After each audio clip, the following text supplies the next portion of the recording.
Good morning friends, please welcome Gita কনস্ট্রাকশনের নির্মিত Astha apartment, Kalyani AIIMS থেকে জাস্ট 3 থেকে 5 মিনিটের হাঁটা রাস্তা। Please welcome. 770 স্কোয়ার ফিটের ফ্ল্যাট। এটা হচ্ছে ড্রয়িং কাম ডাইনিং রুম। এখানে আপনি টিভি রাখতে পারবেন। এখানে ওপেন উইন্ডো রয়েছে নর্থ ওয়েস্ট, অর্থাৎ এখান থেকে আপনি সানসেটটা দেখতে পাবেন। ড্রয়িং রুমের সঙ্গে রয়েছে একটি সুসজ্জিত টয়লেট। এটা হলো শোবার ঘর।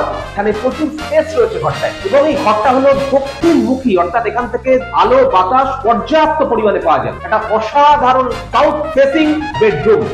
অপূর্ব ব্যালকনিটা আপনাদের দেখাই। এই হলো সেই অপূর্ব ব্যালকনি, দক্ষিণ খোলা, প্রচুর পরিমাণে আলো এবং বাতাস। আর যেটা সবচেয়ে বেশি করে বলার কথা, মাত্র 5 মিনিট হাঁটলেই পৌঁছে যাবেন কল্যাণী এইমসে। একটা ওপেন কিচেন, সমস্ত রকম সুবন্দোবস্ত রয়েছে। আরেকটি শোবার ঘর, এটাও প্রচুর স্পেসিয়াস ঘর। দক্ষিণমুখী একটা জানলা রয়েছে। কল্যাণী এইমস জাস্ট 5 মিনিটের একটা হাঁটা রাস্তায় আপনি পৌঁছে যাবেন।